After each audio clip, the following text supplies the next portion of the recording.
habang pauwi na ang grupo ng mga mangingisda mula sa pangingisda sa Masinloc, Zambales. Namataan daw ng mangingisdang si Larry, hindi niya tunay na pangalan, ang mga palutang-lutang na puting sako sa dagat. Pauwi po kami kasi wala na po kaming yelo, yung ice pang paano sa isda. Kaya po, pauwi po kami, dumaan po kami doon, mga bandang alas 5:30. Paggabi po, nakakita po kami ng lutang-lutang na kala po namin sa una yung styrofoam lang po kasi di ba, puti, kulay puti. Kaya nirumbo namin, tapos expect din namin baka expire na pagkain.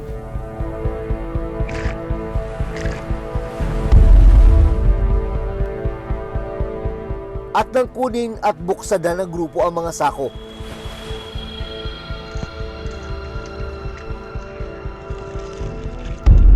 Ilang berdeng pakete na may tatak na dried durian at Chinese tea raw ang laman nito. Mahilig po kasi magtatapon yung mga barko po, ma'am, ng mga expire na pagkain tulad ng noodles, ganyan po.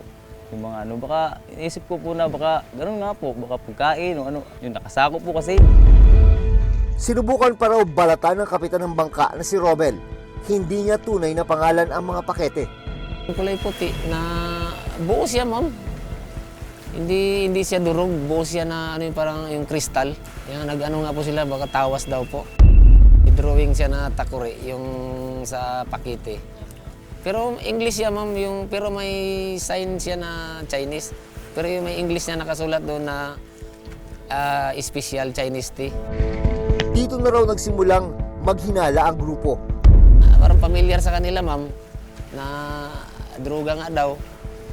Nag-decide na ako, ma'am, na ipatapon. Kasi nga, delikado nga yung droga eh.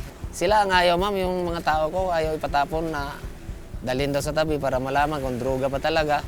Pero hinala rin namin talaga na droga yun. Kaya nilipat namin sa barge, ma'am. Ang buo namin nakuha is 8 sakong buo bago yung pang-siyam nga yung nawarak na sako. Tapos may nadaanan po kami, ma'am, dito sa gilid, magkabila ang side.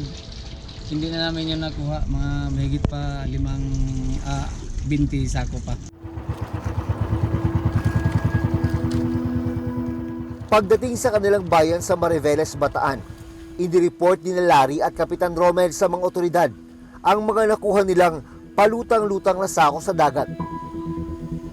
Nandiyon to po ng alas 9 ng umaga, nag-voluntary po ako magpunta doon sa ma'am, sa Coast Guard. Sila po talaga yung ma'am, na doon ko isusuko para malaman kung droga ba. Kasi sila naman po yung katuwang namin sa hanapbuhay sa laot. Agad na inimbentaryo ng mga otoridad ang laman ng 9 na sako na nakuha ng grupo ng mga mangingisda. Sa pagsusuri ng Philippine Drug Enforcement Agency o PDEA, lumalabas na shabu ang laman ng mga pakete na natagpuang palutang-lutang sa dagat.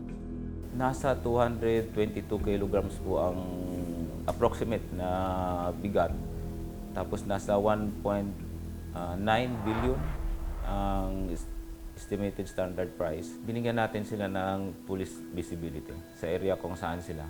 At saka pinaigting po natin yung mga pagpapatrol sa mga coastal with the coordination ng Maritime Police Station at saka ng mga Coast Guard. Kasi baka sakali mayroon pang ibang mga items. Tinatayang aabot sa mahigit 1.5 billion pesos ang halaga ng mga natagpuang kontrabando sa karagatan ng Zambales. Ang grupo naman ng mga mangingisda na nag-turnover ng mga floating shabu sa otoridad, nakakuha ng pabuya mula sa kanilang lokal na pamahalaan. Malaki pong bagay, ma'am. Po, lalo pa ganito pong panahon. Doon po, sa pangbayad po sa utang, tapos binayad po doon sa nakuha po namin sa may-ari, yung pinag-iwan po namin sa pamilya bago po umalis dito sa Palaot. Makalipas lang ang isang linggo, June 5, natagpuan din ng ilang mangingisda sa Bolinao, Pangasinan ang mga lumulutang na sako sa kanilang karagatan.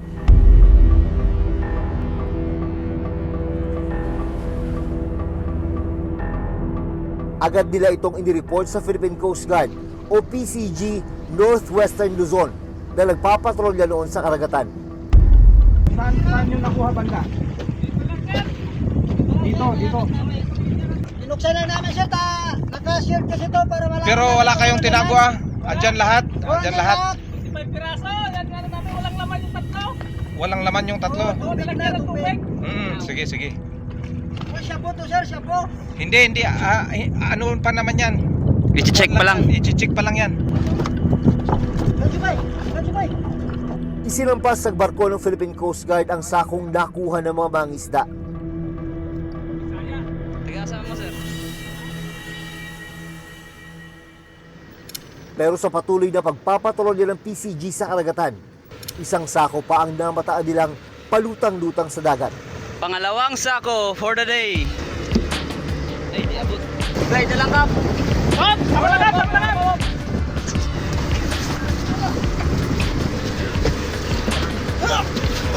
coordinates.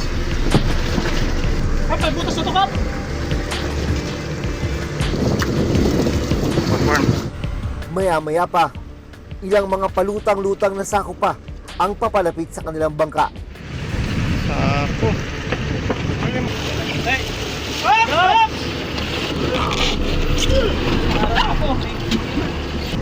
Sim lagayan.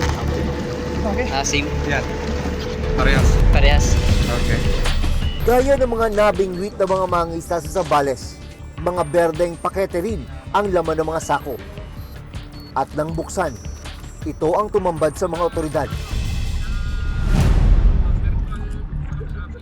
Sa parehong araw, ilang mangisda pa ang nag-surrender ng mga sakong nakuha rin nila na palutang-lutang sa dagat.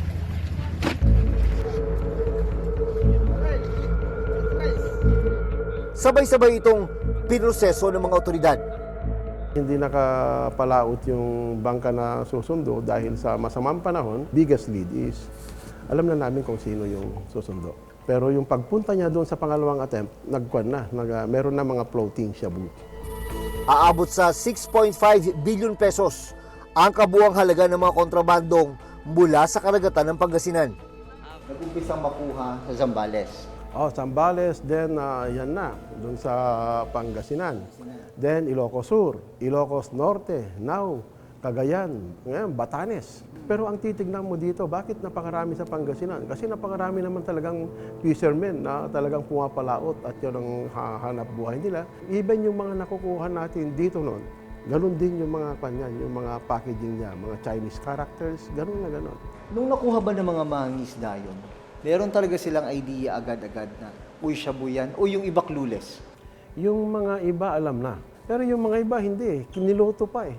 Niluto? Oo, akala nila pagkain. Pero mga mangingisda? Yes.